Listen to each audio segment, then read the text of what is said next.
Les circuits du début de saison en Clio Cup ne sont pas forcément les plus simples. Après Pau et ses ruelles escarpées, voici que les concurrents du championnat affrontent l'un des plus beaux circuits, celui de l'Ardenne belge, à Spa-Francorchamps. Un bel écrin certes, mais cela en fait-il un tracé apprécié des pilotes? Spa, c'est un circuit en gros cœur et c'est pour moi le plus beau circuit du monde avec le plus beau virage du monde, le Raidillon de Rouge. C'est vraiment un kiff phénoménal ici et ça fait des courses très disputées, c'est tout ce qu'on aime. Alors le circuit est technique, du fait par exemple du raidillon au poumon avec des changements d'appui terribles.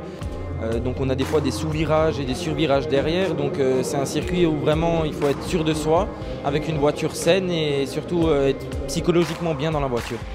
Je pense que le circuit de Spa est un circuit compliqué car c'est un circuit qu'on n'a pas l'habitude de voir et c'est sûr que c'est un circuit où il faut être vite et si on est vite à Spa, je pense qu'on peut être vite de partout. La réputation de la piste belge n'est plus à faire, elle qui est fréquentée par les plus grands championnats mondiaux, comme la Formule 1. Une bonne base pour tout pilote professionnel en devenir. Il s'agit cependant d'un circuit bien différent de celui emprunté par les pilotes dans les années 60, passant par Malmedy, Stavelot ou la chicane de Basta. Pour les jeunes pilotes de la Clio Cup, c'est justement l'occasion de découvrir une partie de l'ancien tracé réputé très rapide, mais aussi très dangereux. A l'époque, Henri Pescarolo y a signé le record du Tour à près de 262 km/h en 1972. Qu'est-ce qui m'impressionne le plus dans les anciennes courses automobiles, c'est la sécurité déjà, et des pilotes acharnés qui vont très très vite. Un temple de la vitesse haut en couleur donc pour les concurrents de la Clio Cup, et qui demande tout de même une bonne dose de courage, notamment au moment d'aborder le raidillon ou le double gauche de Pouhon. Quelques défis qui font aussi les grands pilotes.